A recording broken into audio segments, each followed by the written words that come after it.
Okay, wonderful. So we are starting almost in time. Welcome, everyone. Thank you so much for joining us. And it's really uh, unexpected to us to see so many people, to be honest, because we announced this event only 2 weeks ago, and we just wanted to do this 2 week project, which we called 2 week circle of arts, culture, history, resilience, and healing. So basically, this meeting is like a conclusion of this 2 week project. Next one, Alexandra. And we basically announced this meeting only 2 weeks ago. So we thought, okay, if nobody comes, we will just record the session to share our experience.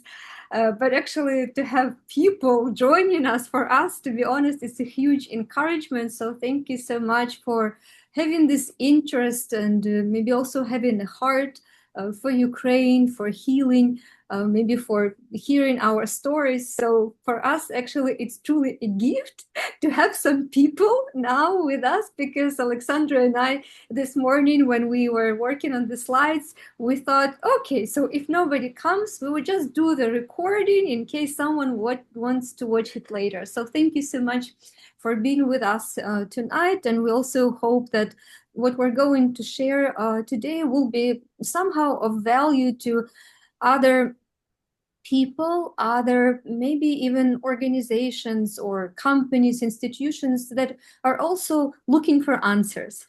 So maybe just to say it at the beginning that this session for us is not about saying, "Oh, we have figured it out." Maybe it's more about saying that we look at ourselves as work in progress, because in this last in this last 2 weeks and in this last 3.5 years, we had to navigate things that we have never done before. So we see that we are work in progress as human beings, as psychologists.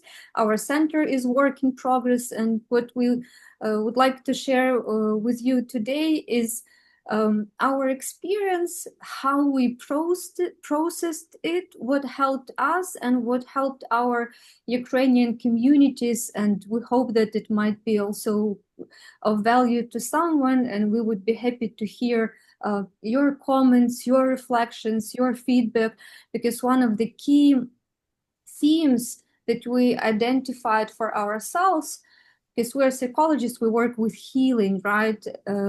And every time we ask ourselves, okay, if we want to help someone, if we want to heal our own wounds, if we want to help our communities, our friends, our clients, one way or the other, actually, we're always looking for resources.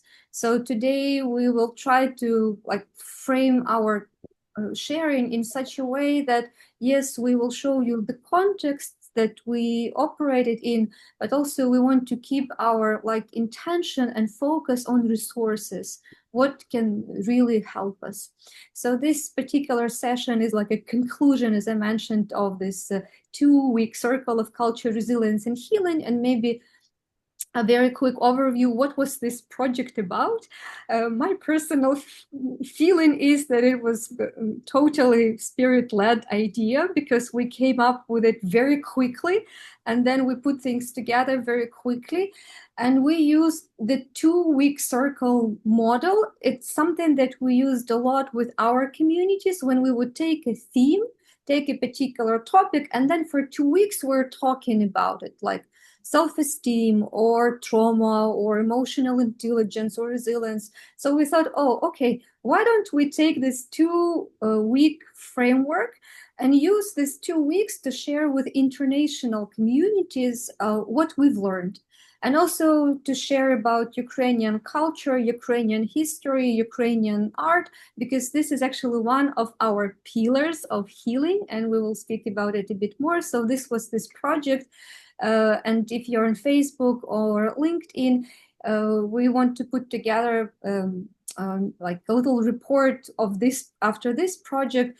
But basically how this project was organized, that every day we were sharing some content about Ukraine, about its history, arts, culture, and psychology, as well as our personal reflections, our personal journeys, our professional journeys as psychologists, the questions that we are sometimes struggling with. So if anyone would like to kind of follow the whole journey, you can just go on LinkedIn or you can go on my Facebook, and all materials are there. Every day there was approximately 5-6 pieces of content, sometimes video format, mostly posts, but they were about Ukraine, healing, and what helps, and what kind of questions we are navigating now.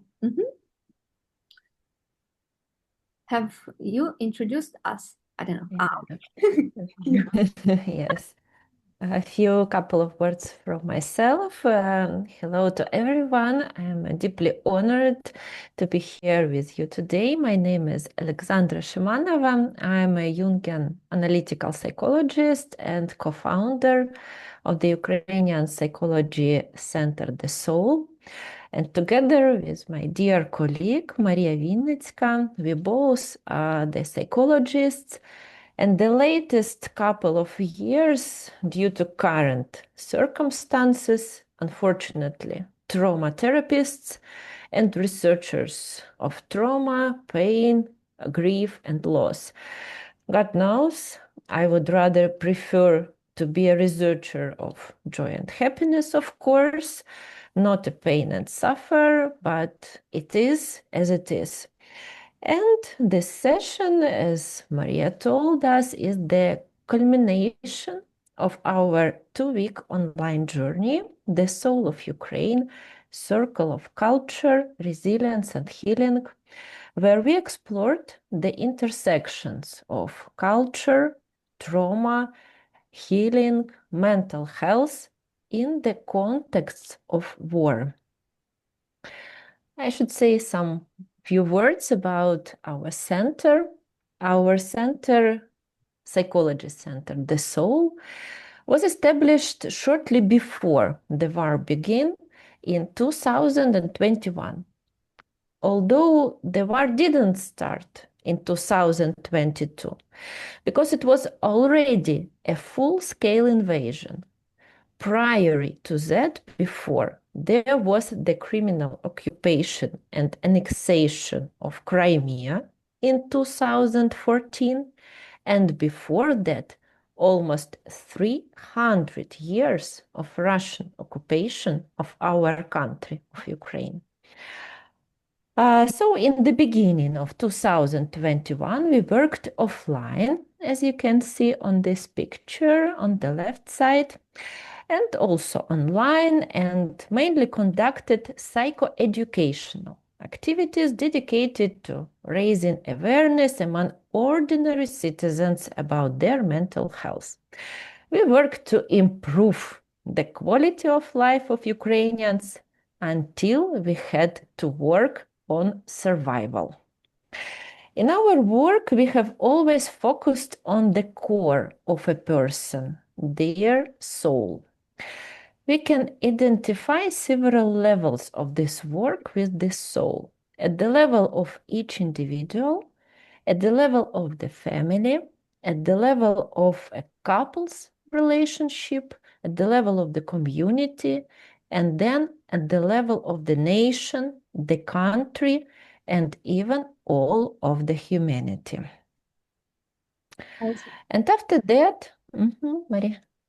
So this slide that Alexandra just shared, you see this people who are gathering around the fire, and I see also in the chat there, yes, we have people from South Africa, we have people from Uganda. Thank you so much for joining us. And I spent 5 years in South Africa, and South Africa truly introduced me to this concept in real life, Ubuntu.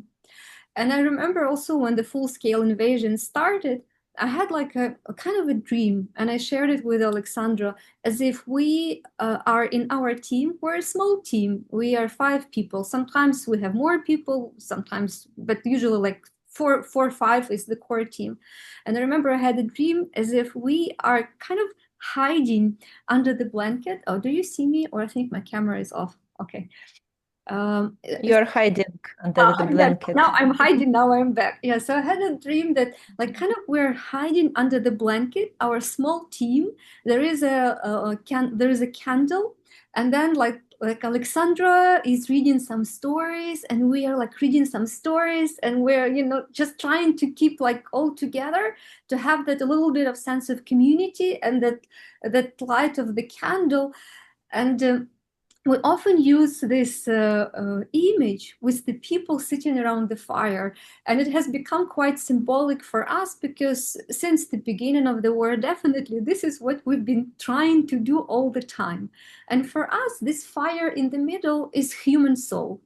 It's human soul of an individual. It's the soul of the family, of the community, of the nation. So uh, and also we, because we're the psychology center, the soul, right? And so for us, at the very heart of our work is the soul. So we look at the soul as something sacred. Also, I'm a newborn Christian, so I also understand that it's a very special gift from God, right? Animals, they have emotions too, but the soul is something very, very sacred. So for us, this like fire in the middle and this little, it's part of our logo, this little dot in the middle and the circle around it, it's about our like honoring the soul. Something very small, but we kind of all the time in everything we do, we try to gather around this concept of the soul and ask ourselves the questions, what can we do as psychologists? How can we serve our communities like their soul? And how can we also take care of our own soul? Mhm.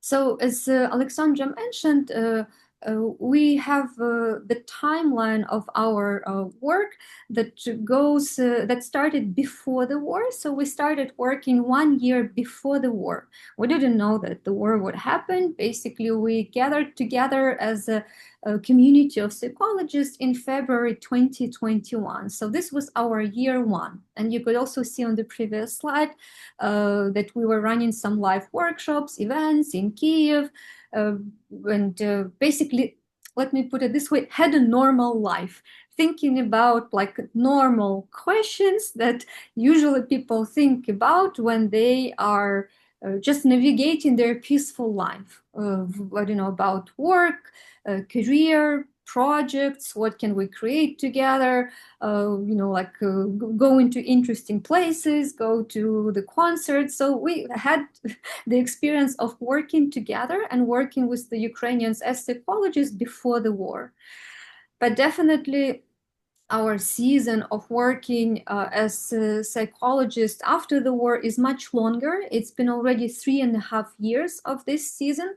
So together we've been working at a soul. So the soul, sometimes I imagine as if it's like a little ship or a little boat that is like kind of flowing in the ocean. We don't know really how much time God will give us as an organization, as a community. We try to take one step at a time, and we have experienced already so many blessings and miracles because definitely, especially when the war started, we didn't know how long we would last. So for us, the very fact that in spite of the war, we've been still working as a center for 3.5 years, it's a blessing and a miracle on its own.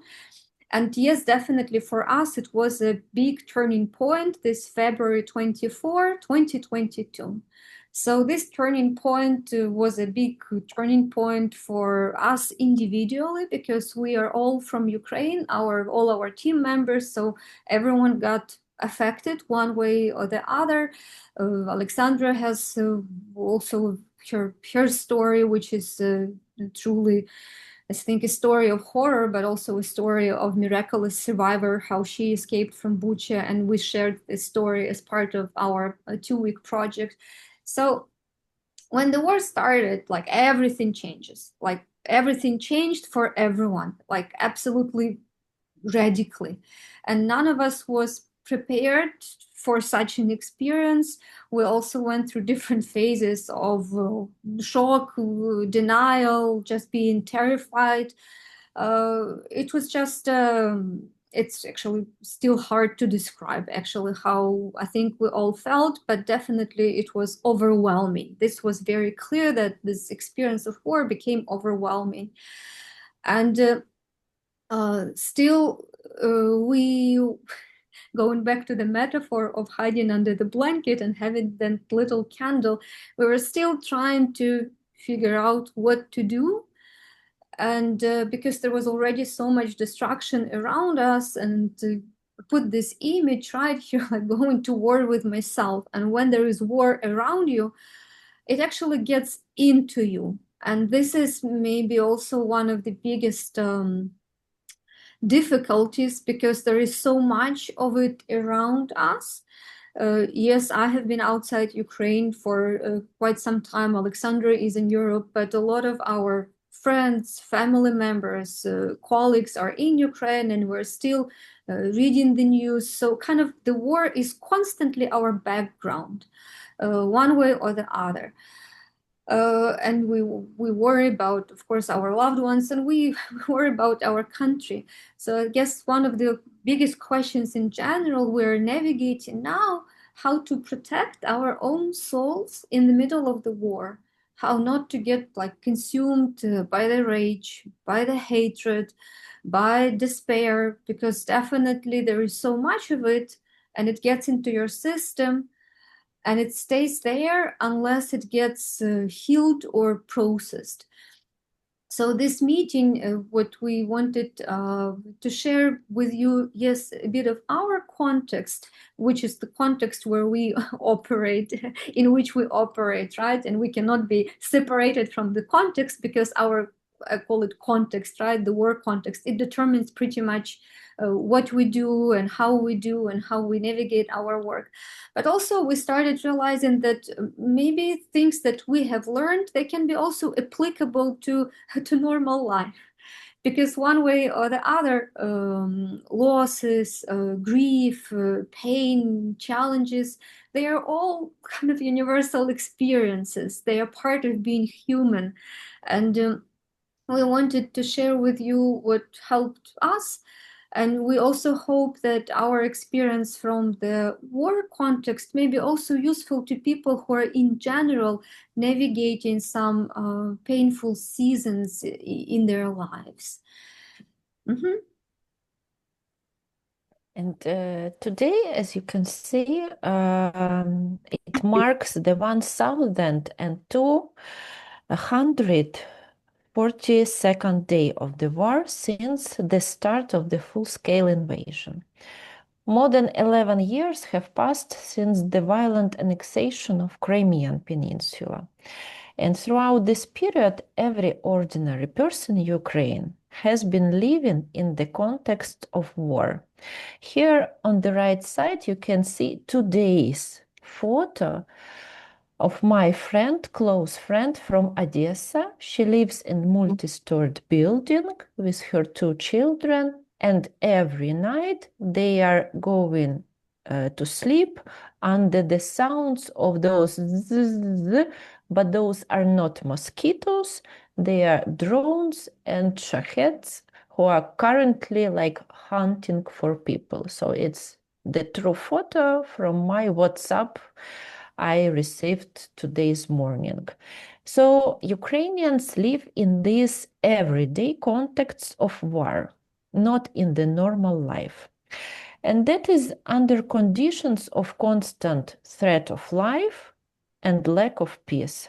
And this like backdrop affects everything.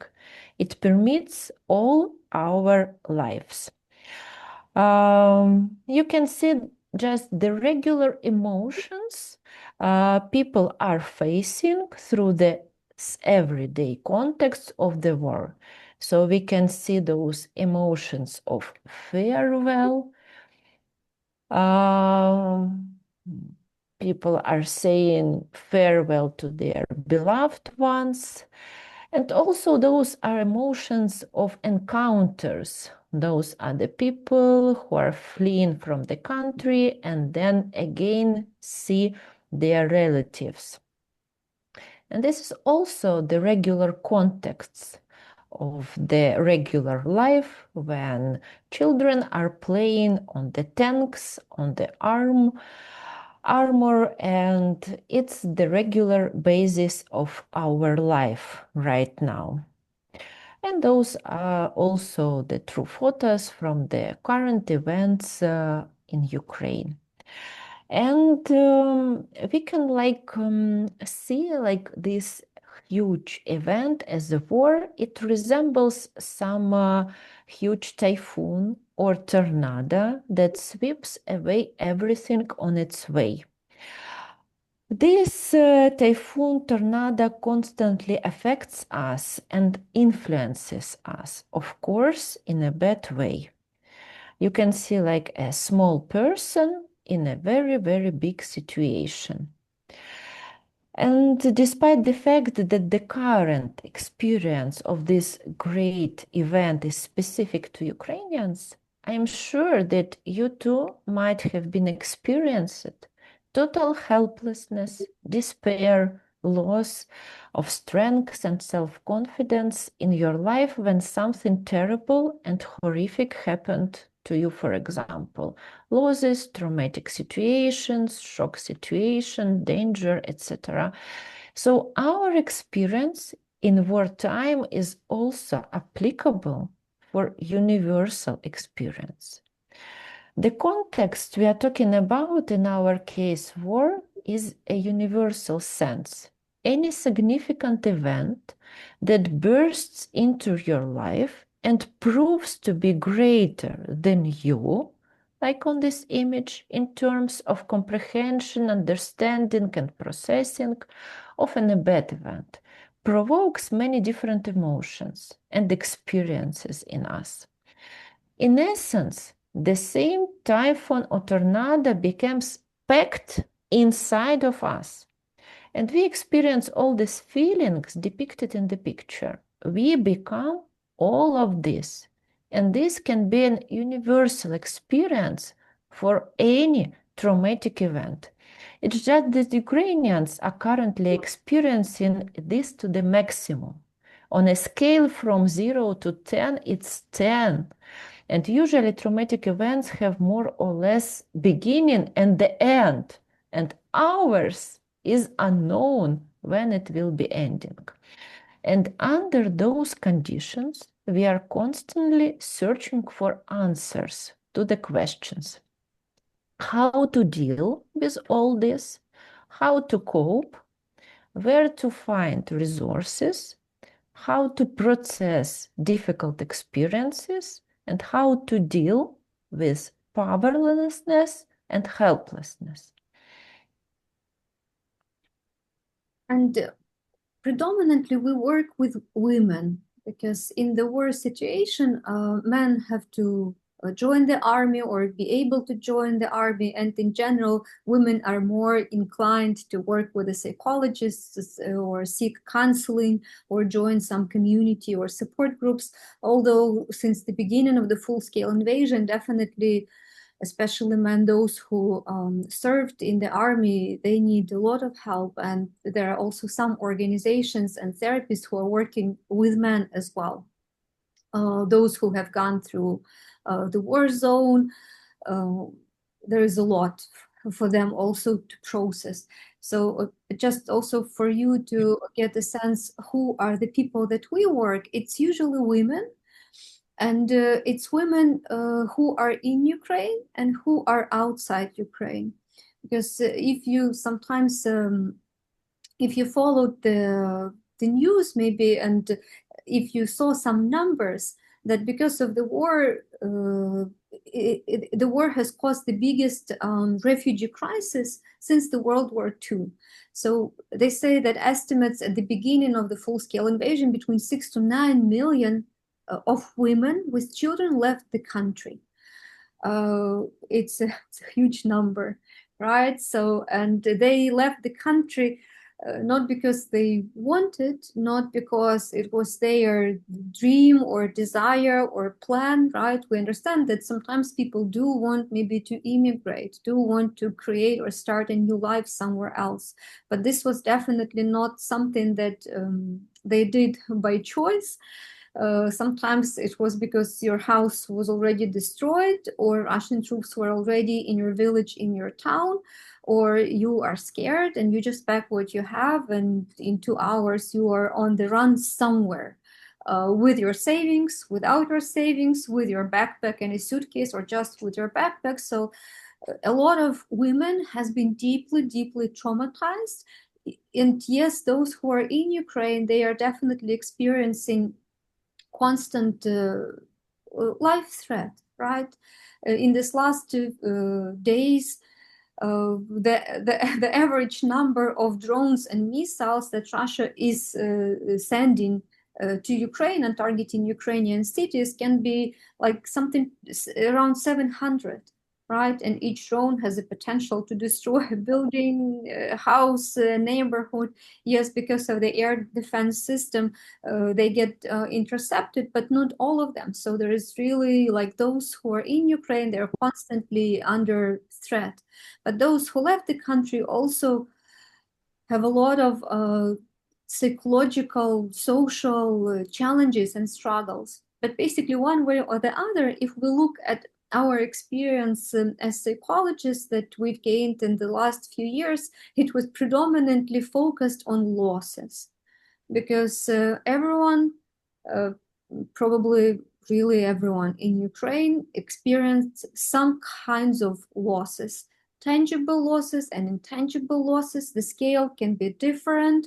This so-called package, yeah, maybe not the best word, but it's really like sometimes the whole package of losses that people experienced and are still experiencing. It can vary. Everyone has like their own package, but in general, the key like theme of our work has become losses. Losses, grief, trauma, but losses are also part of trauma, and losses tangible and intangible. So if you look at this slide, you will see this is how we visualized it for ourselves and for our team. When we think about the women that we work with, we always keep in mind that there are two different groups.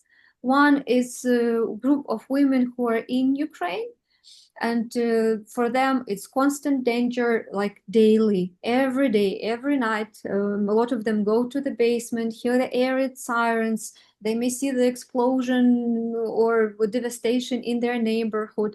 So it's constant danger and risk of losing their own life or the life of their child. Definitely a lot of fear, anxiety. They are afraid for themselves, for their loved ones. The children also get traumatized, right? It doesn't matter the age, and we will share a little bit on one slide the questions that children are asking now. These are not easy questions, yeah, that are not very easy to answer. And yeah, and some of them are closer to the war zone, some of them are further away, but it's a lot of fear, a lot of anxiety, also a lot of emotional numbing. And because people who have been in Ukraine since the beginning of the full-scale invasion, because every day, every night, there are air raid sirens. So pretty much everyone has had, on top of everything, is sleep disorders. And women are having health challenges, early menopause. A lot of young women like have gray hair. It's just a lot what women are experiencing there.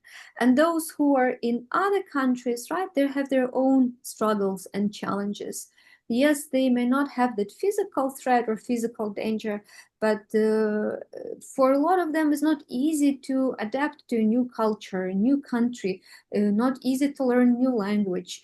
A lot of them lost their previous life that they have been building for many years, their professional identity, their relationships, their social capital. We're not even talking about people whose towns and villages were occupied or destroyed completely. And there are people like Bakhmut, right, or Mariupol. There are people from the parts of Ukraine which has been recently annexed by Russia, and what people went through in these territories, it's help. And there are some cities and towns and villages which just disappeared completely. So women who are abroad, they have their own struggles, how to integrate into new country. Children are having PTSD. They still have to be resourceful for their children, but they themselves need a lot of help and support. So one way or the other, we're always dealing now when we're working with Ukrainian women with losses, tangible and intangible, losses of career, health, work, losses of identity as well, right? People who are coming from the town that was destroyed. There is like, it's still on the map, but it's totally destroyed, right? People cannot even sometimes, it may hurt them to say that like I'm from that place, because that place was turned into ashes and everything there, everything they have built there. So the questions that we were asking ourselves and have been asking since the beginning of the full-scale invasion, like what can we do? How can we do it? Which resources and tools we can create? What are the frameworks that we can look at that can help us have some kind of a structure in our own thinking when we create our programs, when we do our workshops, our sessions, our like healing circles? So what can help us um, to help our communities? And this is the concept that we have discovered at the beginning of the war. It's called the concept of post-traumatic growth. And it actually, it has become very helpful for us because it gives like 5 key areas of life which can be used as a benchmark or as an indicator, as a parameter to see whether basically someone is healing. And these 5 areas, they can be unpacked, but I'll just go through them one by one, and we will look at them a bit further as well. So basically, new possibilities, right? So people, when they are traumatized, they just kind of turn inward completely. They feel that they want to shut down. They can barely see new possibilities, new opportunities. They're almost like closed from the outside world. So when someone, for example, in our group so when someone in our session or when we were doing one-on-one counseling in the crisis center, when someone would say, oh, I did like something new, or I started seeing new opportunities, we knew that it's a good sign, right? That the person became open to something new. Then personal strengths. It's a general phrase, but it's basically about the sense of your own autonomy, the sense of your own self-reliance. It's the answer to the question, do I have the capacity and ability to do something, right? Because with all these overwhelming experiences, trauma, losses, devastation, war, uncertainty, nobody understands when it's going to come to an end. A lot of people are depressed. A lot of people started having suicidal thoughts. A lot of people stopped seeing the future, or just have that sense of, what can I do? I can probably do nothing. It's so big, there is really nothing I can do. That's why when we created our Ukrainian Circle program, we created several modules about like self-esteem, decision-making, and we're looking for tools how to help people return that sense of autonomy, that sense of self-reliance. I can actually do something. And it's a simple model, but we often in our own mind go back to the question, okay, is this within my area of control, right? And I have another way of asking myself this question, is Maria, is it your size problem or is this God's size problem? Then, you know, Julie, yeah, sometimes it's reminding me about it. So I think it's been also a big journey for me to learn to differentiate the two, right? And just to remember that I can do maybe very little, but what we have found particularly helpful is actually really trying to identify that little that you can do today with the resources that you have now. Then The third component of post-traumatic growth approach is relating to others. Because what we see over and over again, the traumatic experience, it almost like it's breaking you apart into pieces. It disconnects you with your own story, with your own past, with your own dreams, with your own sense of future, with your own sense of belonging, with your own town, with your previous lifestyle, with your previous ideas about who you are. And it also disconnects people in relationships, right? So a lot of people started having problems in relating to others, in being with others. A lot of people felt that they just want to like isolate themselves. And from one hand, this might be the time when you need the most community and support. But from the other hand, a lot of Ukrainians now feel that uh, we just want to be alone, or we find it very difficult to speak or to explain what we're going through. So we also know that when something is improving in a person's ability to maintain relationships, to support relationships, to be in relationships, not only like romantic relationships, but in general, it is also a good indicator and sign that that connection, ability to connect, is healing. Uh, Another one is appreciation of life. This is something I think that a lot of us have learned, that life itself is a very, very precious gift. Yes, we do have our struggles and challenges, but we also see every day how our friends, our colleagues losing their loved ones, or we see the actors or people who worked on TV, or we see opera singers or presenters or musicians whom we knew. We every day see, oh, this one got killed, this one dead, this one dead, this one dead. So I think this in general, like this war experience is teaching us every day to look at life as a very, very precious gift. And then spiritual changes.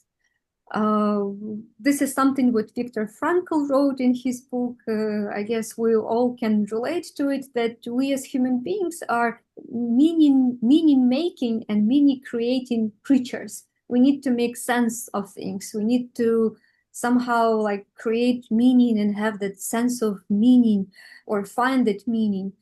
And because there is so much pain, so much trauma, again, it is affecting the people, just cannot make sense of this experience. Like, why us? How come? Have we done something wrong as a nation, as people? Uh, there are many questions that I think everyone is navigating them individually, and we're navigating them collectively. But also, we know that pain is something that does invite us to think about something bigger than ourselves. For believers, it's natural, right? It's basically your invitation to think about God, to talk to Him, to connect to Him. For non-believers, it's still some kind of like spiritual chemistry that is happening daily, because people are struggling with a lot of difficult questions. And those who somehow manage to process these questions and process this pain, and maybe also find refuge in faith, they feel better, they feel more grounded. Like, for example, I know I have a Christian friend in Ukraine, and when I ask her, like, hey, how are you coping? And she says, usually I think I'm doing much better than a lot of non-believers. So for her, definitely, I can see that her faith and her relationship with the Lord is something that keeps her more grounded and gives her that sense of peace and God's presence, even in what's happening. So basically, we use this post-traumatic growth model, and also the name itself implies that, yes, there is trauma, and trauma is not the end, kind of, that there can be growth out of it. We are mindful of the fact that there is a word post, and we understand that our trauma is not over yet. But we like this like 5 circles because they are showing different areas of life, like through which the healing can flow, through which the healing can take place, and that's something that can help us also see like positive outcome or impact of the work that we are doing. But before we will come to this PTG symptom, we still experiencing currently what you can see now on your screens. So constantly experiencing those losses, and both individually and as nation, we all are dealing with the powerful blow to our identity. It's being destroyed now. Imagine everything that you have built in the past is being destroyed, taken away, erased, houses, gardens, factories, businesses, families. All the past is getting null. Very important parts of lives are being taken away. The parts that make up the core principle of who we are. In essence, we all are ceasing to exist, both physically and emotionally and spiritually. Everything that has been created by generations ceases to exist. And with all this, we cease to exist. After all, who are we when everything that was created is vanishing? We are where we came from. We are coming from our past, and we are going. Where are we going? Our future. And now that's everything. The past, the present, and our future is being destroyed. Entire Ukrainian towns cease to exist, wiped off the face of the earth. For example, you can see here the village named Bakhmut. There is another vanishing city named Pokrovsk. Incidentally, it's the origin place of the world-famous composer of the well-known melody Carol of the Bells, Leontovich, like na na na na na na na na na na. This composer was born in the city of Pokrovsk, which now looks like this on the picture. And everything has to be rebuilt from scratches. And we are like constantly thinking about one question: what can support us and be the foundation for this like renewal, for this post-traumatic growth, for this returning to life under such circumstances. And we will talk further about those tools and mechanisms that can keep us in our existence. Shortly and very briefly saying that is our language, culture, and Ukrainian soul itself. Also, we gained some essential lessons from Ukraine that helped us to cope. We will share them with you, and some answers with the participants of our programs. Then we provide a small model of a practical exercise, which we need to confess use almost every day, not from the well good time of being. And we also have some universal truths for the local tragedy which Ukrainian faces every day. All this will give us answer to the question: what intangible things can we hold on to? What can never be taken away from us wherever we are? And we already know the answer. And here you can see the message of one of the participants of our holding circles, therapeutic programs. She says that the essence is in our memory, history, family, sense of belonging, traditions, language. all those invisible things that make up our identity are in essence everything that we are. And this woman, who is currently in Ukraine, who faces this everyday disaster and threats, she is sharing with us this story. You can see the screenshot of her story on the right side, and this is our translation. She is telling the story of her ancestors who survived the previous very harsh times. And she says about those forces and resources that helped and continue to help us. And she tells us the memory of ancestors who did not give up and did not break. It was her husband's grandfather who was in Soviet prisons simply because he was Ukrainian, an intellectual, a teacher who loved his Ukraine. And in 1945, when Soviet powers came to Chernivtsi, one of the Ukrainian cities, he was taken to prisons just because he was an Ukrainian. There was a prison in Siberia. It's the northern part, very far away from Ukraine, very cold. And the uranium mines, they were embroidered shirts, and those shirts gave them the strength not to break and survive all 20 years of exile. Those was this national ornament and traditional embroidery on the t-shirts. Usually there are mothers or sisters, women who are making these embroideries. His example, she says, has inspired me throughout the years of war because I understand that we Ukrainians are unbreakable. And not only him, how much sacrifice there is around us, how many people have given and are giving their lives so that Ukraine is still alive. So this is the current story for the average people who live nowadays in Ukraine.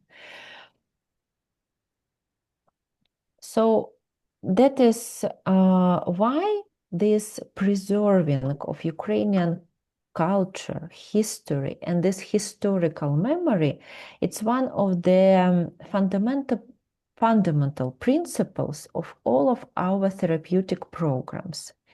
And this is about Ukrainian architectonics. We are collecting such stories from our people and sharing them with each other, and they help us also to keep on going on because it nourishes and sustains the entire therapeutic system as a whole. Such stories and such memories that are invisible, but they are making us whom we are, even when everything is vanishing and is being destroyed right now. We had a module on losses and grief, maybe like in April, I think. When I say a module, we use our 2-week model system that for about 2 weeks, we spoke about losses, grief, and then we had a group session. And we called this group Roots and Wings. And we, throughout this 2-week like modules, throughout this 2-week thematic journey, we were sharing with people different tools that we thought would be helpful. And we were also collecting some feedback from them, what was helpful. And basically, when we say roots and wings, what we have realized, it is really a metaphor for a lot of us, like where do we come from, right? And where we're going. So it's about the past and the future. And every day we're in this tiny moment in between, in the present. And because so many things were taken away from Ukrainians, so many like physical things were destroyed, and you know, your home, your house, it does give you that sense of grounding, right? And imagine you're no longer, you're not, imagine like right now you have a home. Imagine tomorrow there is no home, there's no house, there is no money, you lost your job. What will keep you grounded? Because these are definitely very important aspects of who we are, who we think we are. These are very important parts of our identity. And like when so many things were being removed, like forcefully, violently from important things, which were like your anchors of life, we're like, okay, where can I get the strength? What will help me be grounded? And for Ukrainians especially, uh, there is a very it's very important, the connection with the families. And I mean, for everyone, right, it's important, but for us, we have realized that actually our traditions, our art, our language, uh, they became a huge resource for healing, like in almost like invisible resource. And it's also on a higher level that you as an individual. So yes, family is like an individual story, but still sometimes when I wrote about my father a few days ago, he died 19 years ago. And when I was thinking about my dad, I could recall his stories. I could recall the stories of his parents, and I was getting like emotional, I would say, some kind of spiritual support from him. He's no longer alive, but when I think about my father, then I would think about my grandfather, my mother's lineage. This last few days, I thought about my grandmother and the pancakes that she was making. So all these memories from my family line were very healing and nourishing for my soul. And that's why we chose this theme of art, culture, history, and identity for this 2 week circle, because we have realized that this is something that was created by like all our families, right? Or our ancestors. This is something that we created as a nation. And because we do have our own language, and language is very important for Ukrainians, like tapping into art, tapping into our historical memories. And Ukraine has gone through many tragedies only in the 20th century. So these are our roots, and we realize that actually arts, culture, history, stories, this is something that helps you feel more grounded, helps you somehow feel connected to your own country even when you are thousands of miles away. And also there is a very profound like healing force in art, because it's indirect. What we know when there is trauma, it's sometimes very difficult to say, this is what happened, right? Or this is how I feel, or this is how it's affecting me.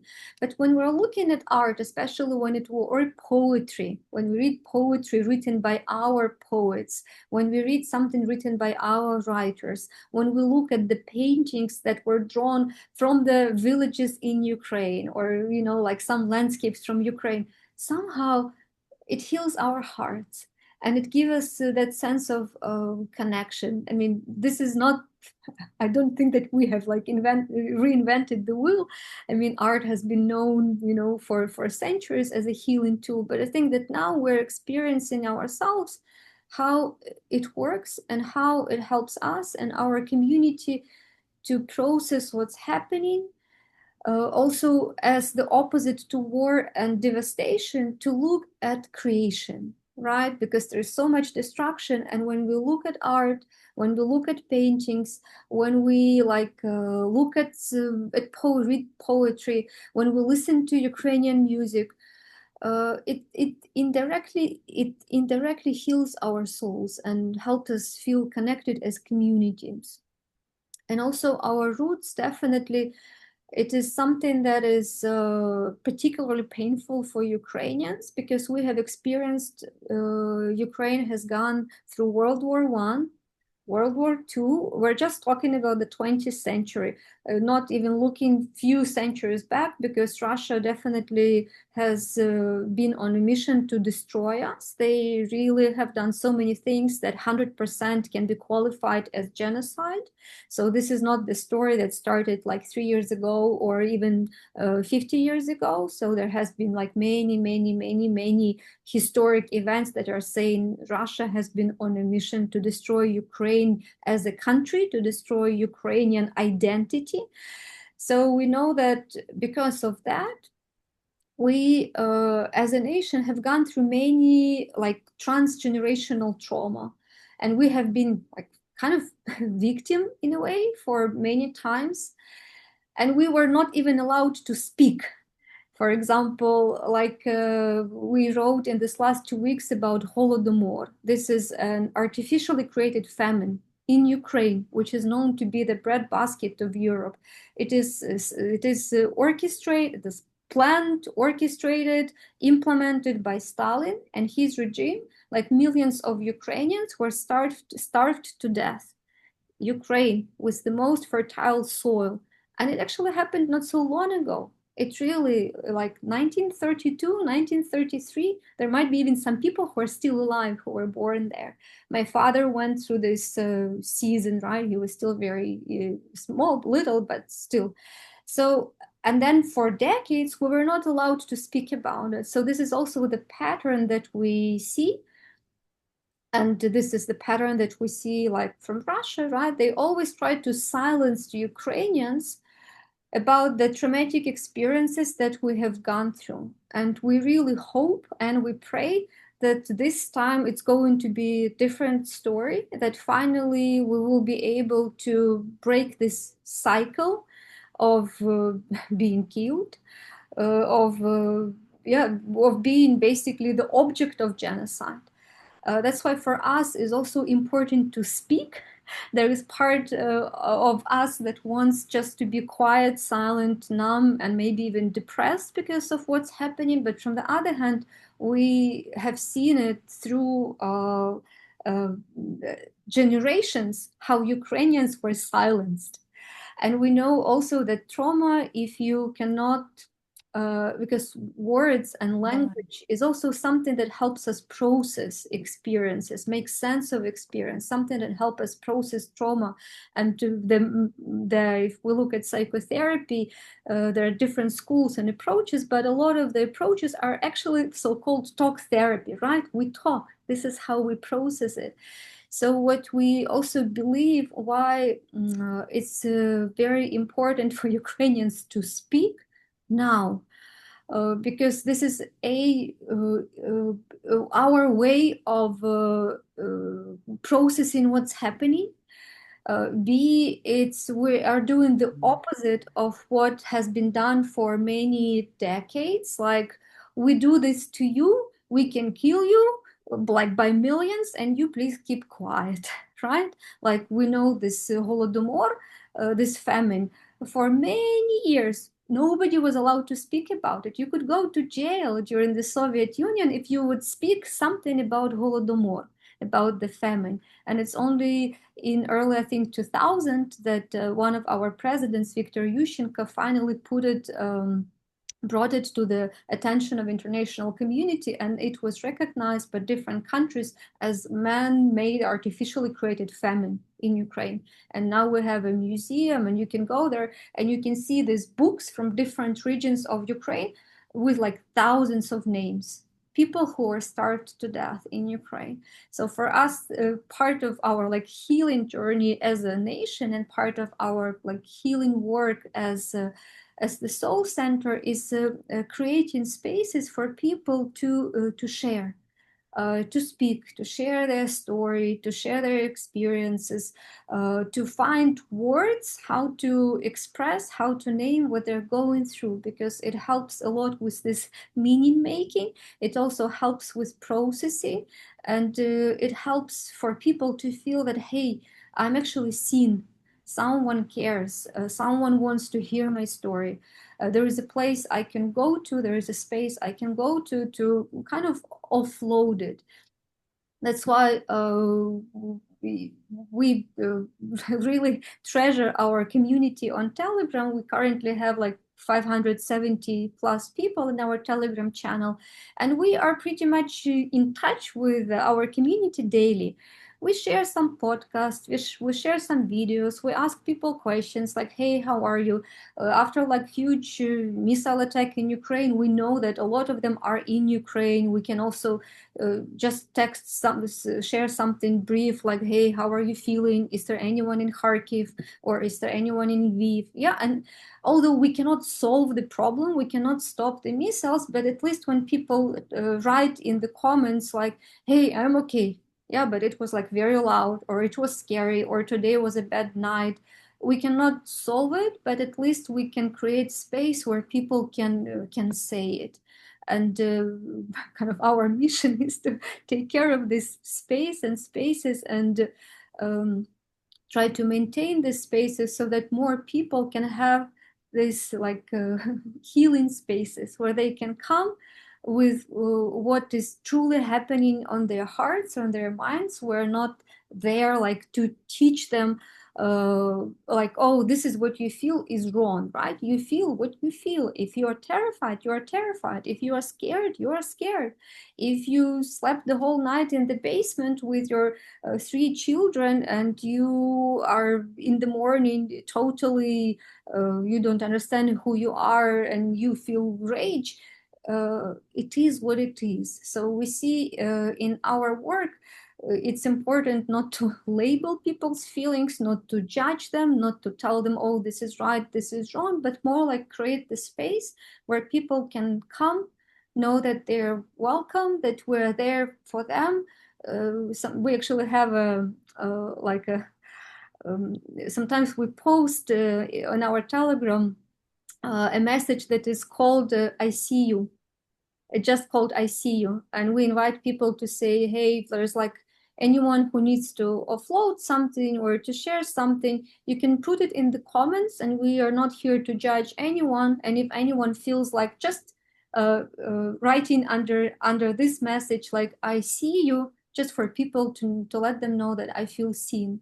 And we believe that women are going to be one of the key factors whether this transgenerational trauma is going to continue and the vicious cycle of rage and hatred is going to continue, or somehow we will be able to process these experiences to stop the cycle of trauma in general. When I say trauma, I mean to stop the cycle of our neighbor killing us, but also B, to stop the cycle of that rage and hatred and desire for revenge that is definitely very present.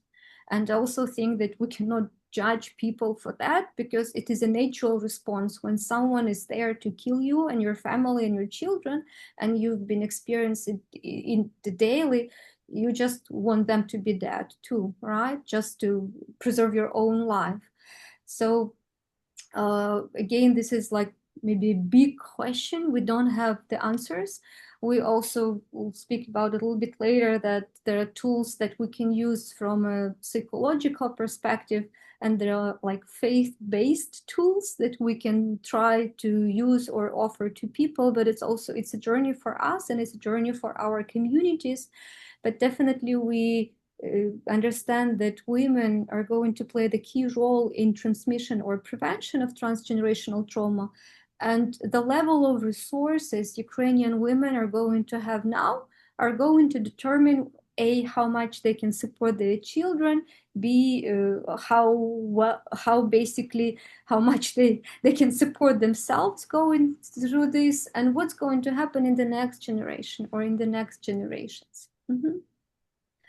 And the questions that children are asking now, they're heartbreaking. Yeah, let's just be honest. They're truly heartbreaking. We shared some of these questions recently as part of our 2-week circle project and journey.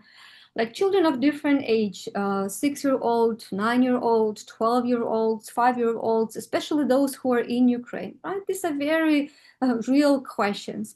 Like, Mom, does God see they're killing us like every day? Right? Or if we are bombed every day, are we still alive or are we already gone? Or why does no one in the world protect the children? or Mom, when will we just leave again?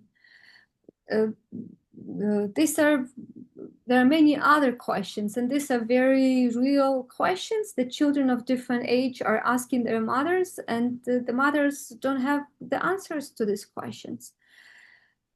Like, are the missiles flying straight at us? Will we die today, right? Or if I'm killed, Mom, will you find me? Or these people who are sending drones or missiles, are they still people?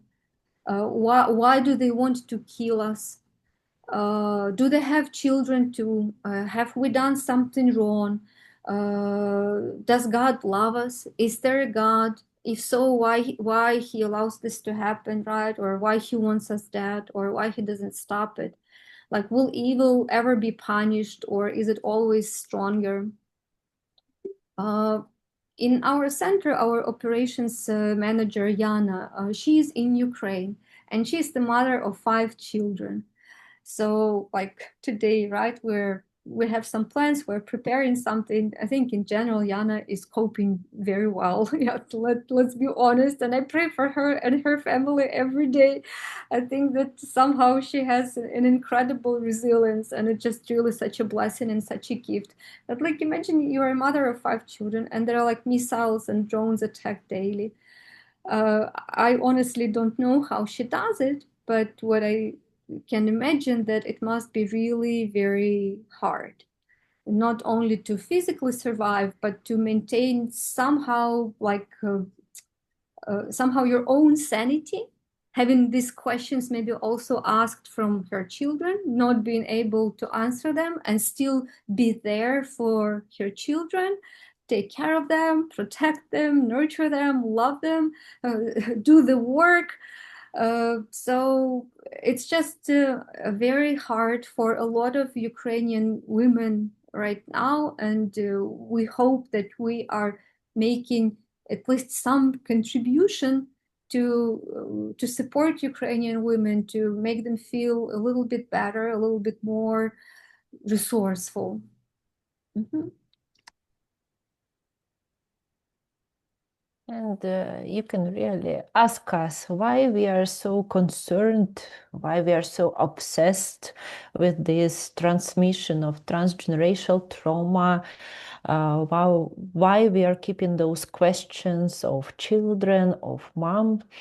But we are truly sure that those are the questions of peacemaking. Those are not just the ordinary questions. It's tightly connected with the peace, and would it be ever on the world or no? Because just imagine we are at the nation, at the people, already experienced a lot of hatred, rage, desire for revenge. So, all those threatening circumstances that we are experiencing externally, they have essentially settled within us inside. So, really, we are the potential threat for other people, for other generations, because this, all that we have settled inside of us, me too, me also, this is the threat that could be passing on and on. Because people who have been hurt begin to carry that pain within themselves and destroy just two variants, either themselves or the others. Simply choice. So this is the formula that hurt people. And therefore, our work with those packed in feeling is essentially work on ensuring peace in the long term. So to break up this vicious circle of hatred and rage. Because what is not worked through will return again and again. And we are already seeing the situation. An example of today's reality war, among many, many other reasons, is also a consequence of the unresolved tragedies of the World War II, because this is especially true in post-Soviet society, where the pain inflicted was glorified rather than mourned.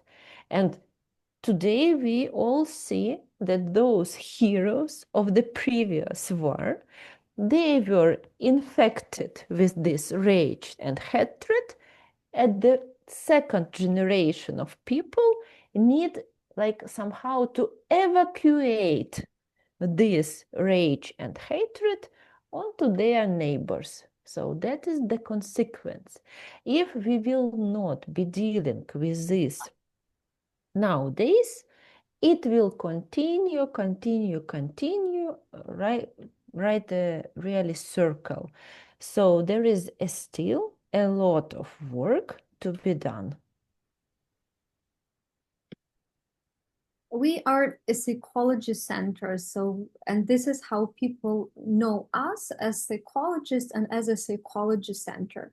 We're not a religious organization, we're not a faith-based center or faith-based organization, but basically this is perhaps more like my personal story or my personal testimony, that when I came to Singapore, to Asia 3 years ago, I could definitely see my heart was filled with rage and hatred.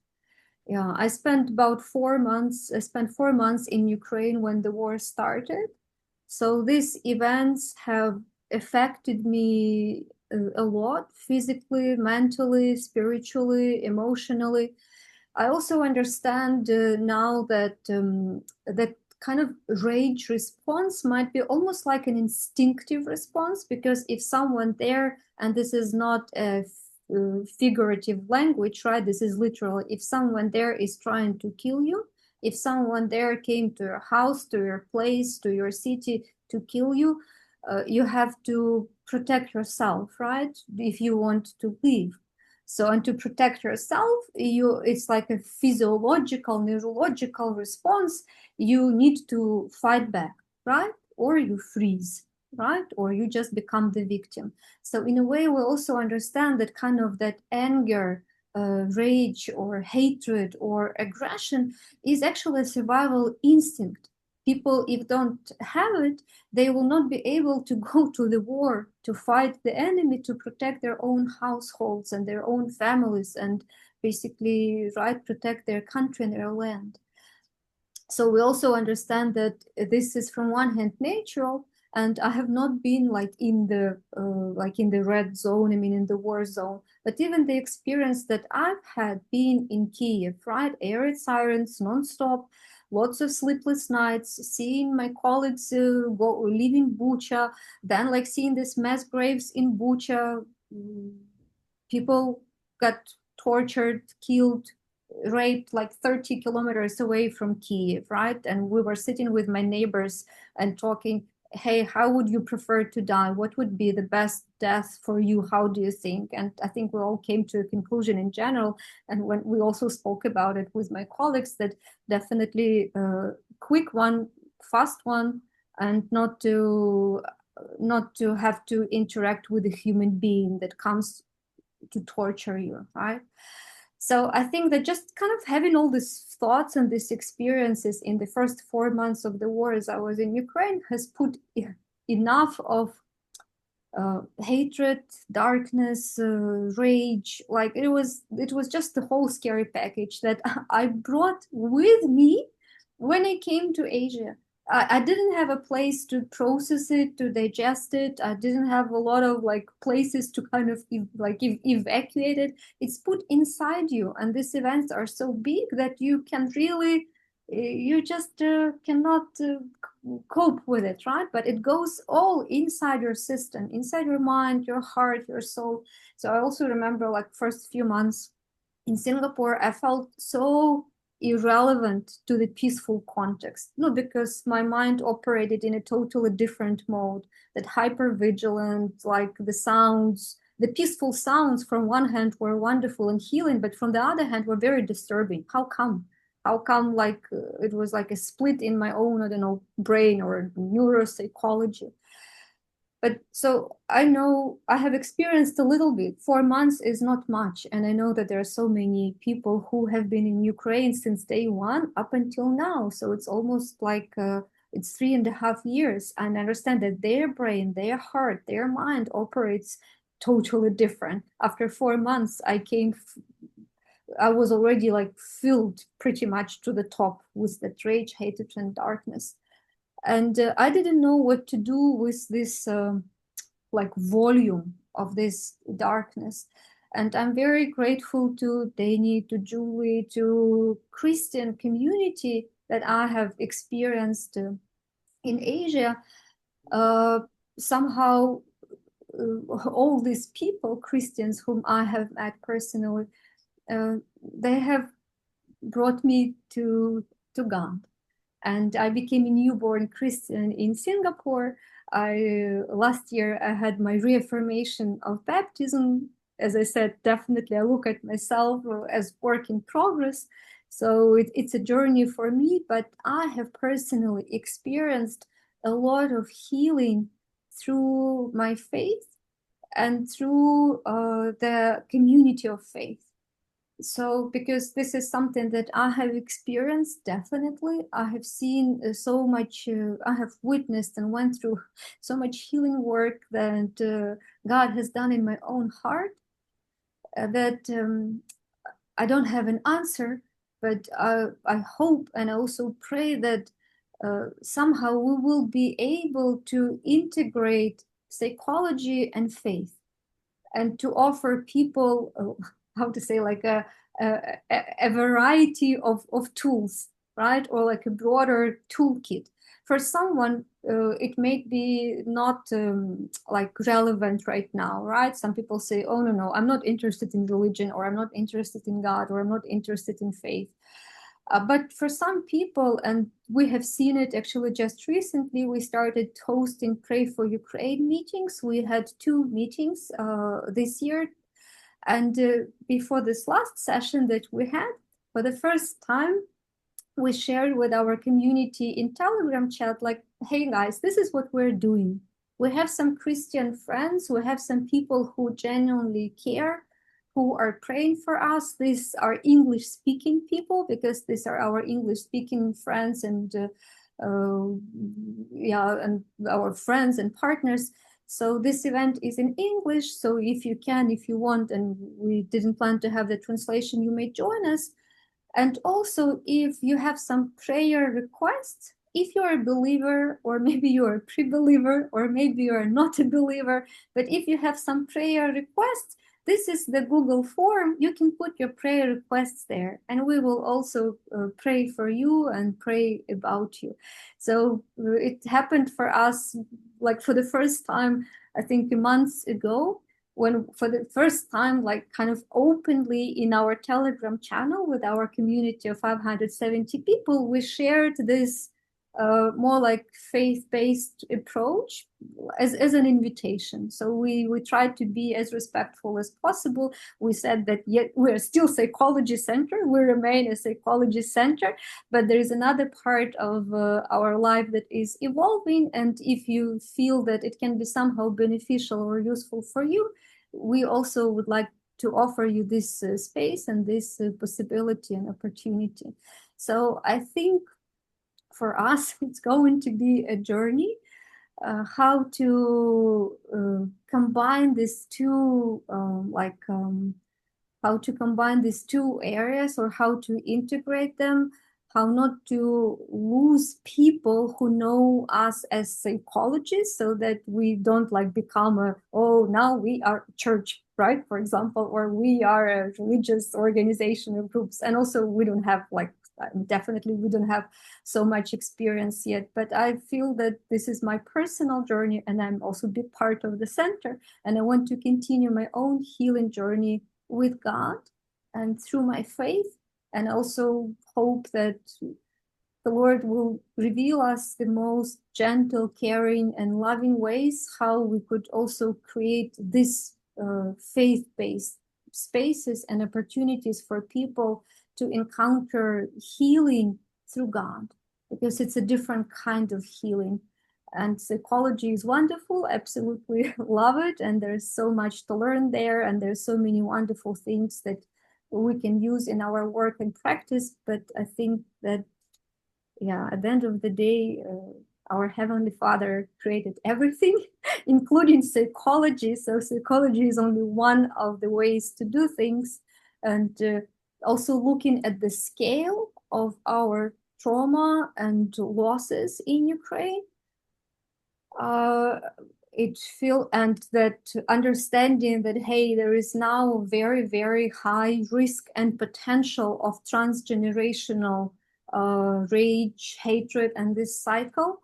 So because there was so much pain already, we definitely need to find a like more powerful source for healing than psychology. So I think that this is my personal prayer for us as a nation, that God will have mercy on us and allow us to transform this experience in such a way that, yes, we will use it to become a strong nation, because we do need to be strong. Otherwise, I mean, Russia is still going to be there on the map, and they're not going to start loving us, most likely. So we do need to be strong as a nation, but also how not to get consumed and absorbed by this like darkness and all these horrible and heavy things that were done and are being done to us as a nation by the war. So it's a big question. And I think, yeah, what I can do right now, that's the best thing I can do, is really to just ask God for mercy and for healing grace, just for healing grace and for wisdom and understanding how to navigate this journey in the like in the most godly way, not to be weak, but to still find the way to process it through him and with him. So we understand that the trauma is still there. We don't have the answers yet. We don't know when it's going to end. We understand that there will be still more pain and more devastation. But basically, like as a psychologist, what I can do and what we can do as a team is we can create and provide tools and resources and create spaces and different formats for people to process things emotional and psychologically. And as a Christian, what I can also do is continue praying for my country, ask my friends also to join me and join us in prayers, and also continue offering this faith-based space to our communities, and also believe that God will touch everyone's heart in the right time. And since we are on this path, that he will also somehow he will equip us. Yes, people say, yeah, God doesn't choose the equipped; he equips the chosen. So I choose to believe, although like I don't know a lot of things about Christianity and faith, but I believe that, yeah, if we have a willing heart, that God will provide us the resources and the ways and opportunities to learn how to bring more of his presence into our work, because we need him. Definitely, we all need him. Our families need him, and our communities also need him. So, And yeah, it's if you do not have equipment, you need to create or to invent this equipment. And here you can see our equipment as a psychologist, because we continued to search for the answers to the questions that our current life has provoked to us. And we created this online psychotherapeutic post-traumatic growth program, Ukrainian circle, but the prototype was the crisis center. That was our response to the existing threat of destruction and erasure, both physical and emotionally, mental, and we started in the March of 2022 with the Crisis Center, where we initially provided assistance to all those people who wanted this help individually. And it was our like urgent response, like first response to the threat that emerged. But then we understood that we need like more people to heal in this enormous pain.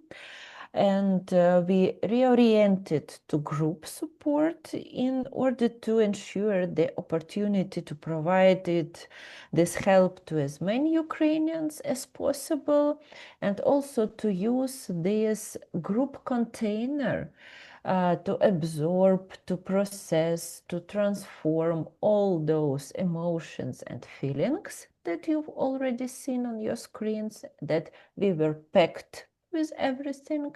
And if we are not foreseeing it, not transforming it, we will pass it through the another generations.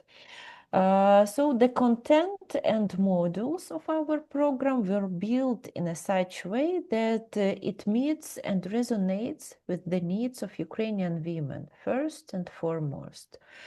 And from the beginning, we created like those spaces and opportunities for people to come to us, to this online space, on those modules. Those modules, you know, it's just a form for those gatherings. It's just a frame to come to share their stories and process trauma and pain. People came to us with their unbearable questions and feelings. On one of the photos, you can see the woman who said to us, "Oh, I see the sounds of explosions. I need to switch off the internet connection right now." And we haven't know whether she returns or no. So we continued to be like some kind of these space creators and holders, of course, with the help of many, many caring people. Many of them, they are currently present on this meeting, or will see this in recording. So the Ukrainian Circle, our program, is a living model which changes accordingly to the needs of Ukrainian people right now. In 2023, it was the first round of the program, then it was the second, and the modules were different. Currently, we have this active Telegram resource. The center's channel currently creates the contexts that meets the challenges of today's lives. In 2025, the questions and experiences of people have changed. Geopolitics in the world also have changed. Therefore, we are also flexible and adaptive in the corresponding season of our existence. Oh, and our program can take place even in 2030s, you know, adapting to the needs that people will have in other years. So how it works? How it works and what are our solutions to those challenges that Ukrainians have right now, and what can be universal and applicable for everyone in the world. So, as we mentioned at the beginning, that we were looking for something that can become our own foundation for our work. We understand that sometimes people don't need like philosophical concepts, they just need practical tools, or especially when people are deeply traumatized or they are paralyzed by fear, anxiety, they may need like very clear guidelines or recommendations or steps that they need to follow, right? Because this is how the brain works. It goes into this regressive mode, and you need someone to tell you what to do. When you lose your capacity to think, reason, and take decisions, you need someone to tell you, okay, if you need to evacuate, you need like A, B, C, D. You need like take your passport, take your documents, pack the most important, have some food, warm socks, go, right? So people sometimes need something very practical, very tangible that can help them right here, right now, that something that can give them a clear answer to their question, their challenge, or their problem. At the same time, we were also looking for like models, systems, frameworks that can become our own anchor, that can become our own like invisible foundation. Yeah, the previous slide is still good. So when we design our programs, our tools, interventions, what like models we can have in mind that can become the foundation for pretty much everything we're going to do. So we came up with this concept of 6 pillars of our work, or 6 pillars of Ukrainian Circle program or model. Ukrainian Circle has become like kind of like a philosophy for us. And we also understand that this is work in progress, and some pillars may evolve or change, but these are the things that became our anchors in this last few years.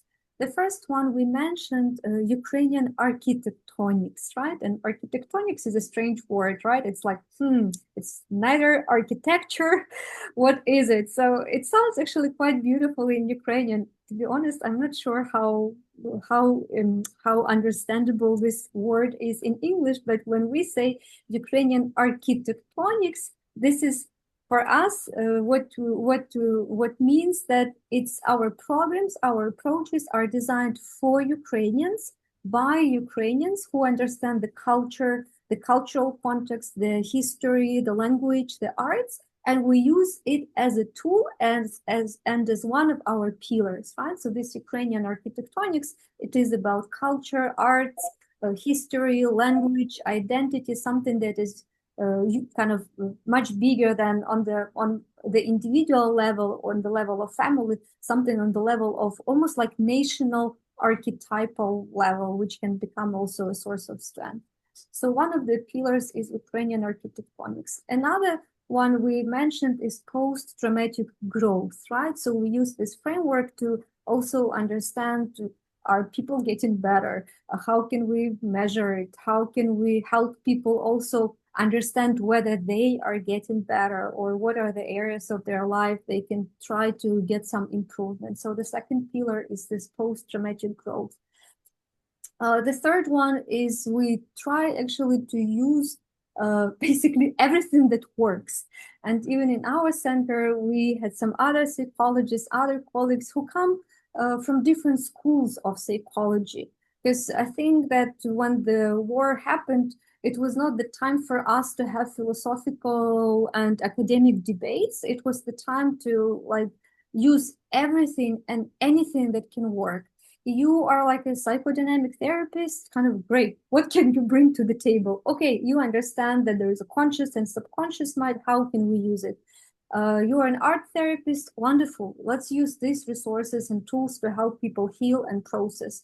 You are like knowledgeable in body work, wonderful. People do have their physical bodies. So I think our center will also try to have to like maintain kind of an open posture, welcoming and inviting anything and everything that can help people.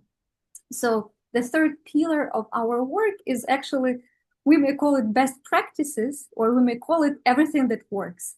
Coaching tools, depth psychology, art therapy, faith. You may also say that faith is a best practice because it does have a huge, like healing, like positive outcomes and potential for healing. I mean, I don't want to narrow down, I'm sorry, like faith to best practice, but basically what I'm trying to say that we're just open to anything that can help. So the third pillar was like this open agenda, any tools that can work, wonderful. Let's try them, let's use them, let's see whether this is helpful.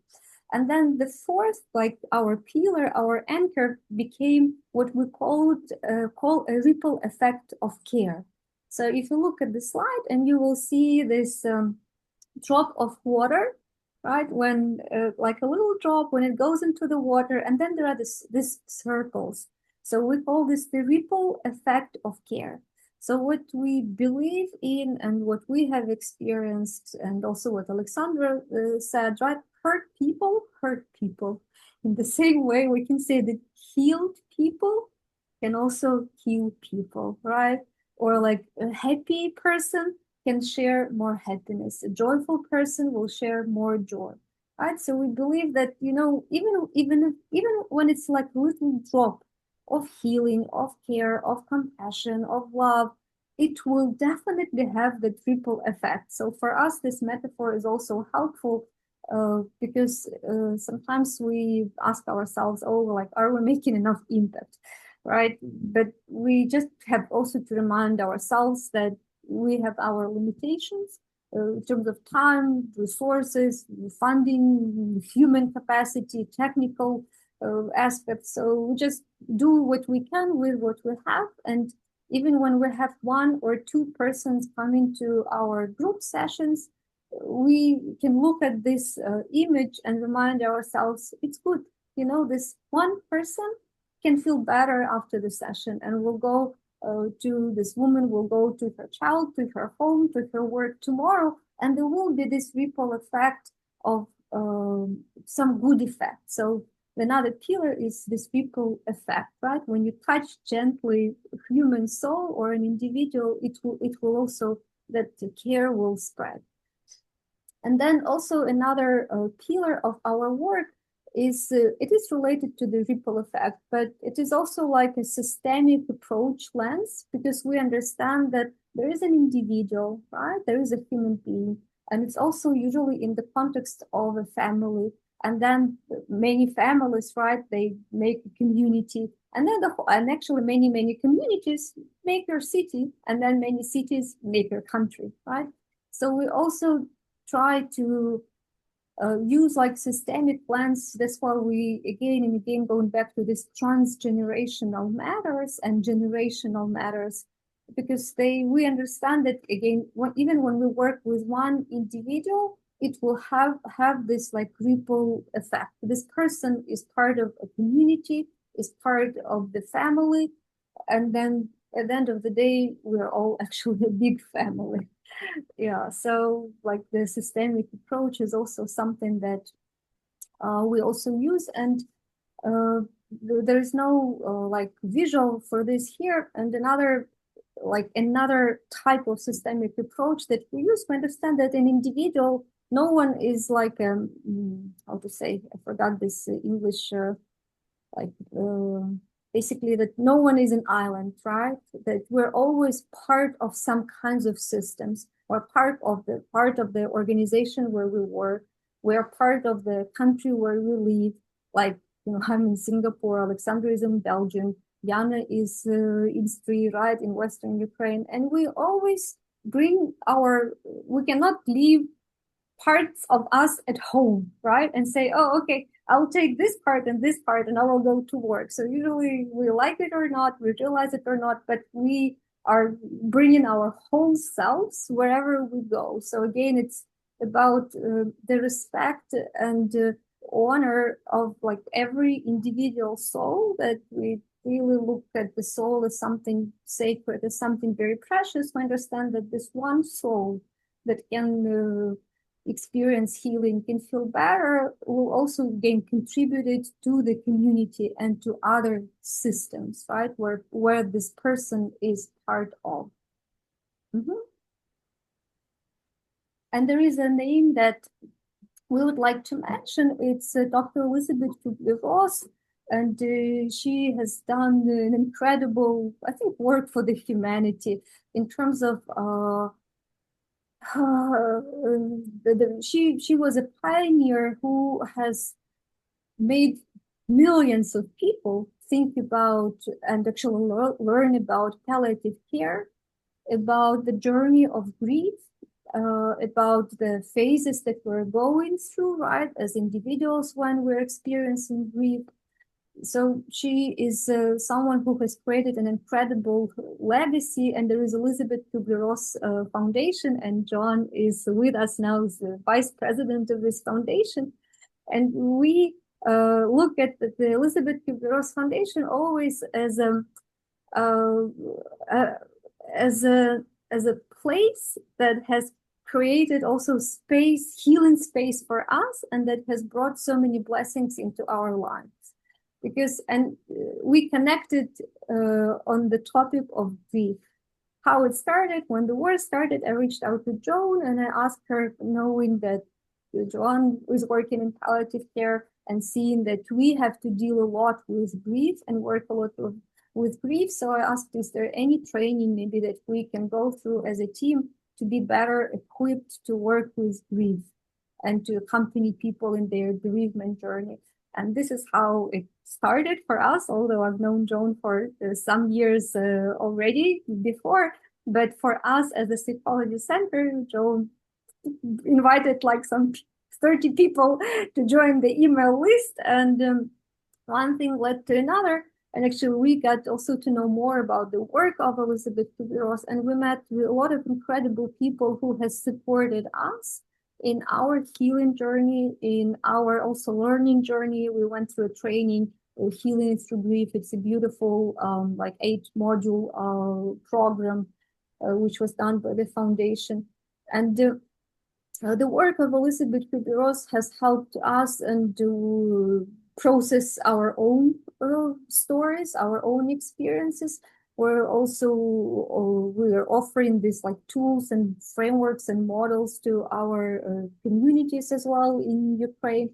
And another model, so there are two basically maybe models or frameworks that I would like to mention. So one is in general the grief journey, right? It helps you to understand your psychological, psycho-emotional phases that you are going through when there is grief.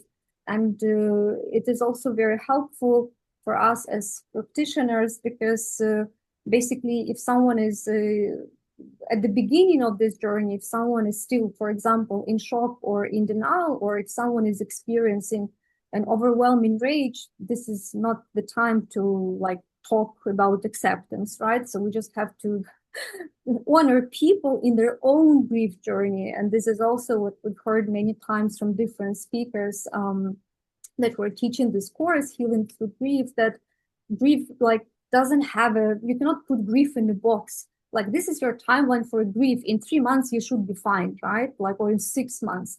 That we should not like pathologize grief. We should not try to put it in the box. And we should really look at it as part of the journey, as actually as part of human experience in general, right? And also as something that we should respect and honor. And what also Alexandra mentioned, that we see and we think that a lot of like hatred or violence or rage is happening and aggression because because mourning didn't take place, or because people didn't go through their grief journey. And then all this pain that they have experienced, they are now kind of sharing with others. So that's why we also believe that like honoring the grief journey of our nation and of our people, and allowing ourselves and our people time and space to grieve, it's very important for healing. It's very important for healing. And another like model that Elizabeth Kubler-Ross offered to us is is 4 quadrants, which is about like what it means to be human, right? What are the parts of you as a human being? That there is an intellectual part, spiritual quadrant, intellectual, physical, and spiritual, intellectual. So it's a bit blurry. Like mind, intellectual, heart, emotional, body, physical, and soul, spiritual. Like in the Bible, if I'm not mistaken, I think it's like 3 component framework. It's body, spirit, and mind and soul together. So we see these approaches and these models in different religions, in different, right? It's not something that people have never thought before, but also for us, it is helpful when we think about resources, right? This is where we started, that we understand that to be able to cope with any trauma and loss, you need resources. And then we actually look at this model and we combine it with the idea of resources. So we, for example, understand that, okay, the person needs help. Then we also try to identify, so what are the resources, or for which quadrants the person may need help. For someone, primarily, it can be body, physical. Like if someone is not eating, not sleeping, first of all, you need to get in a better space there, right? For someone, maybe like spiritual resources can help even feel physically. So we're always looking at this model also as a biblical model, as a reminder that we are holistic beings, that God created us from different parts, and each part is important. And if we want to cope with trauma, loss, grief, crisis, we cannot neglect any of these parts, and we should look for resources and create some resources for each part of ourselves, or for each part of the like person that we are serving or want to help. And Alexandra mentioned that our Ukrainian circle was born out of crisis center work, which was more individual. And the Ukrainian circle, it's like a module-based approach. We have already done it in 2024 and in 2023. And if you would like to learn more about it, this is our website. You can go onto our website and you can see basically the outline of every module, which practices we used, which tools we used, which topics we chose for every module. And there are some testimonials from the participants. There's some like analytics and stats from this work. So just wanted to share with you that we have a website and there is some information available there. And those are those precious lessons from Ukraine that we gained. We wanted to share with you like this essential, like concentrate of the questions that we are asking ourselves constantly, and we asked our participants of our programs to answer those questions. And those are really some kind of balsam and nourishing food for our souls when we are trying to reflect upon such questions and find our own answers on that questions. And really we can like use those questions not only on this outrageous situation as the war. So you can use those questions for every overwhelming situation in your life. Like I first felt myself in such way. The biggest change that came was I still can't forget the moment. And we are asking those people to answer the questions, the ordinary average Ukrainians. You can try even just to read and find your own answers for your own situations, for your own overwhelming situations and events. And we suggest you just some small examples of those answers on those questions. And really they like some kind of this soulful nourishing elixir. And reading it, we really like absorbing those lessons that Ukrainians are learning through already 4 years and previous 11 and previous 300 years. And you can like use them, those answers, like for your own life circumstances. For example, what can support us? And they are answering that I'm standing just on my friends and my family. What Ukrainians learned that not only the strategy important, but also the tactics, like this power of the everyday small steps. Like we can be grateful and appreciate even for a normal sleep at night. Yes, what kind of makes us happy really.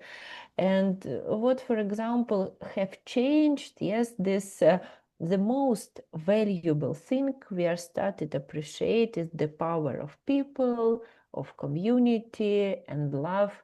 And you can, like, through those answers, you can touch of this concentrated experience that we are going through last couple of years. And of course, we have such a saying in Ukraine that when we are facing something bad, we are saying we will not wish even an enemy to come through that we are going through. But we can share our lessons and our how do I say this, fruits of those we are living through.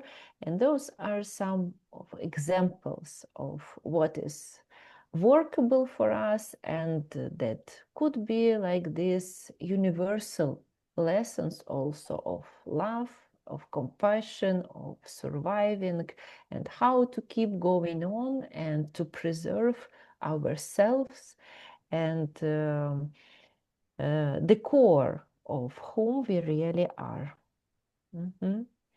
Your questions also, Maria. Yeah, so we have like two slides which we thought we could use for sharing, for conversation, for discussion. And these two slides, maybe we can look at both, and then we can stop sharing screen and just start our conversation all together. So the first one, we thought we would like to ask you if you would like to share something. What keeps you grounded in life? Maybe we can also learn something from you, and we would be happy also to learn more about you. And it might be an invitation for you to reconnect with what gives you wings, with what keeps you grounded. So, like the first, we thought it can be either a practice or more like sharing, right? What keeps you grounded in life, especially in difficult seasons? What is the most precious for you, and what gives you wings? So this is like one like set of questions that we can discuss as a community, and another like some other questions can be how the Ukrainian story is for you, or how is Ukrainian story about you, maybe because sometimes we share something and it can resonate with people with their own journey. So we would also like to invite you to share, right? If anything you feel like maybe you have gone through something, yeah, maybe something that we shared is actually about you. You can also say anything about what part of the Ukrainian story touches you most, and what would you do if you were Ukrainian now? So these are like two sets of questions. One is what keeps you grounded, what gives you wings, what is precious for you in your life. And another thing that we could discuss together is how is Ukrainian story for you, how it touches your heart, how it might be about you, or maybe what would you do if you were Ukrainian now. So maybe we could, and in general, any other reflections, you know. So we could probably stop sharing screen and just to talk and connect. So if there's anyone who could volunteer, just anything else, anything that you feel like sharing after you listen to us for 2 hours. Okay, we didn't make it in an hour and a half. Yeah. Should I get started? Yeah, please. Should I start? Just to say, first of all, thank you both. Because of all that you've been through and all that you've learned and the generosity of the sharing. And I think that what keeps me grounded is my family. Certainly don't let me get above myself or have too grand ideas. What gives me wings is also my family. I think that the love that we share, and despite the arguments we might have and the disagreements, I think just knowing that love is there, and of course my faith, as you know, when everything else seems difficult, it's my faith that keeps me going. What would I do if I was in Ukraine? I think being a nurse, I would try to use the skills that I have, just as you're a psychologist, to use, because I think that also keeps you grounded and it gives meaning to your life. To be able to use the knowledge and the skills and the abilities that you have.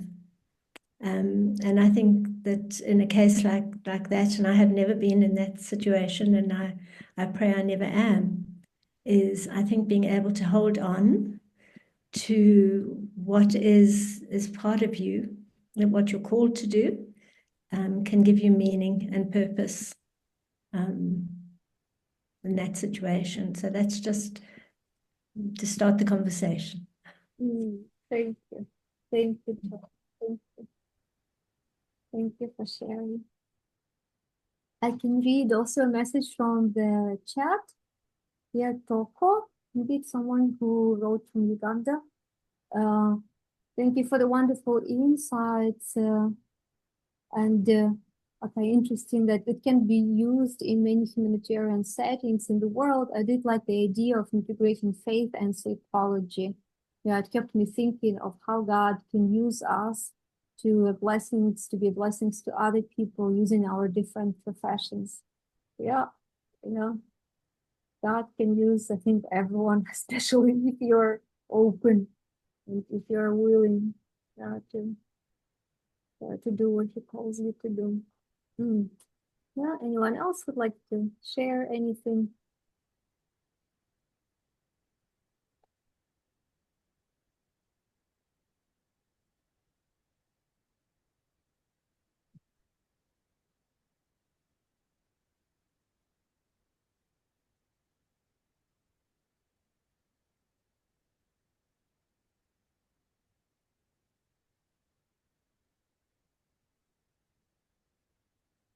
Maybe I will ask this bit selfish question, like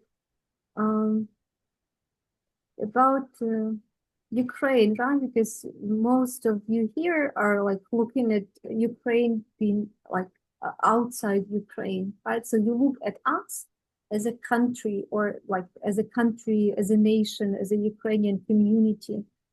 So do you have any like ideas? What's God's purpose for us in this experience?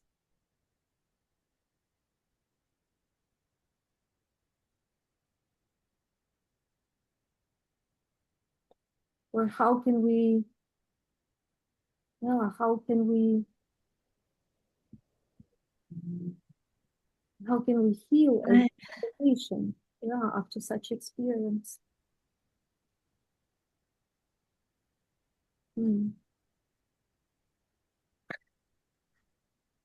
I don't know, but if I look at my parents and grandparents, who my parents were both in the British Army during the Second World War.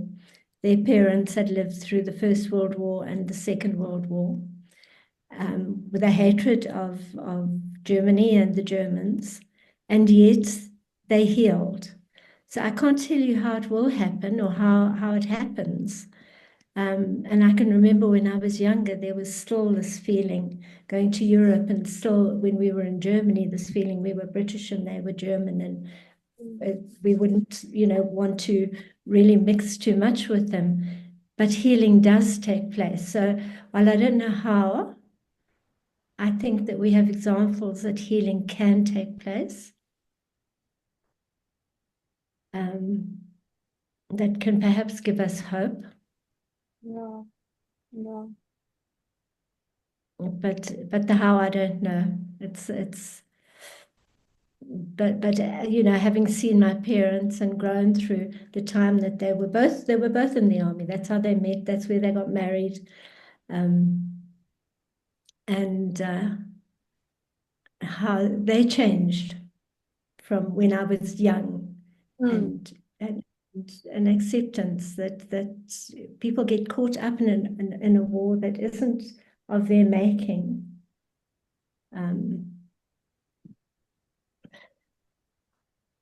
So it's maybe it's a God healing, but it can happen. There can be healing, and so if that gives any hope, I don't know. I feel like I'm intuitively always looking for these little diamonds, maybe also like examples of healing. That's why it's always so powerful to read and hear these stories when healing did take place. And I also understand that, I think it's God's work. Yeah, it's God's work. And also, I'm fully aware that like my troubles or challenges are really like nothing compared to what a lot of people have gone through. So, like definitely people who have lost so much and people who haven't lost that much, it's a different like scale of pain, right? And it's a different maybe depth of work of healing that is required. But still, somehow, I'm always looking for this healing places, healing possibilities. And yesterday we celebrated Mandela Day in South Africa. And the reason that we had that peaceful transition was that he decided he wouldn't hate. And he became the example. He said, we have to go forward together. And he was an amazing example. And as someone who lived through the times of apartheid, when in fact every white person should have been hated by every black person. And that hasn't happened. Of course, there is some. And there is this transgenerational hatred as well as healing. But I think once again, it's an example is that healing can take place.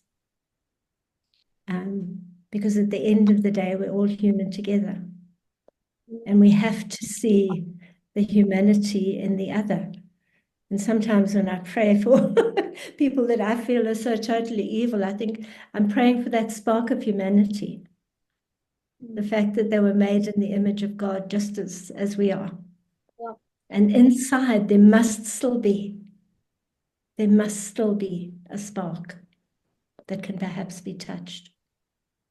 Thank you, Tom. Thank you. But it's hard, and it's even harder for you as Ukrainians.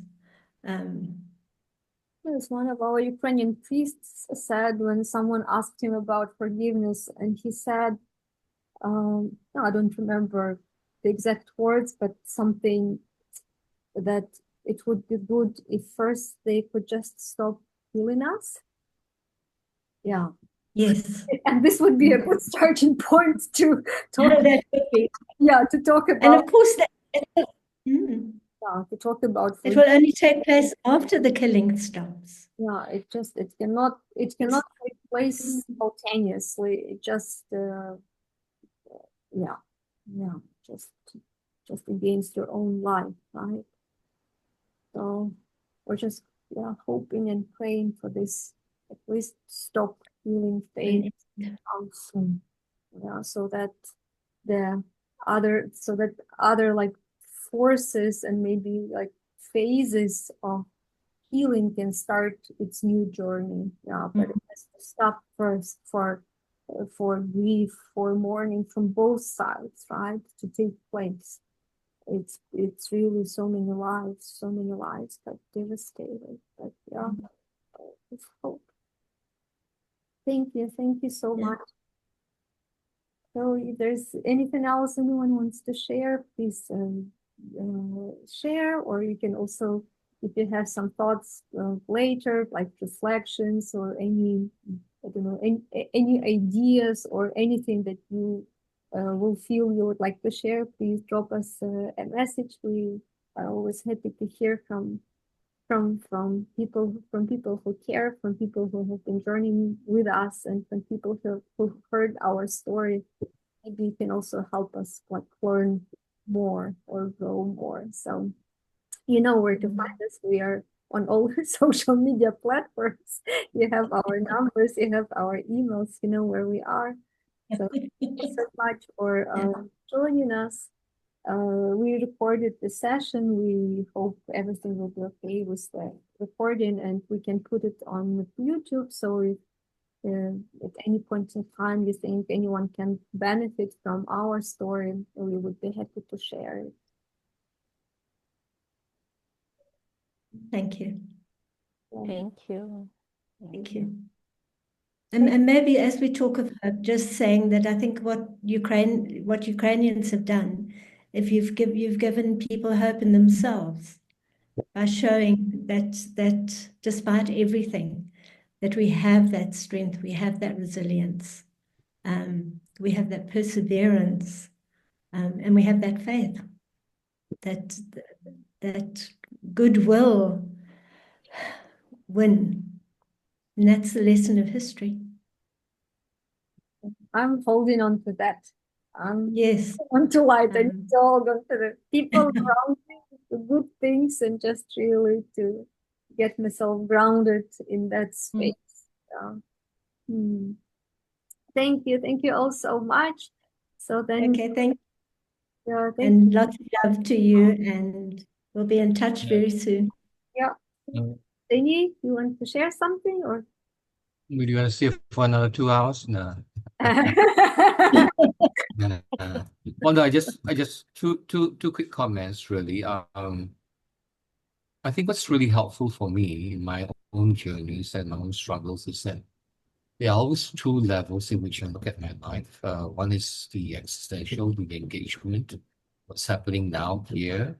I think the pain, sometimes the joy, the struggles, the injustice, the evil, the goodness. But I think what keeps me sane and what keeps me going is that there's also another level in which I also engage in, and that is actually the bigger picture of what life is and what it actually means. And if you see life as a journey of a temporal system that allows us to just grow and to be able to express that capacity to be able to heal, to forgive, to love, and to restore. And well, eventually, I guess what happens for me is that I look at life as, I always tell people this, right? Life is really at the end a zero-sum game.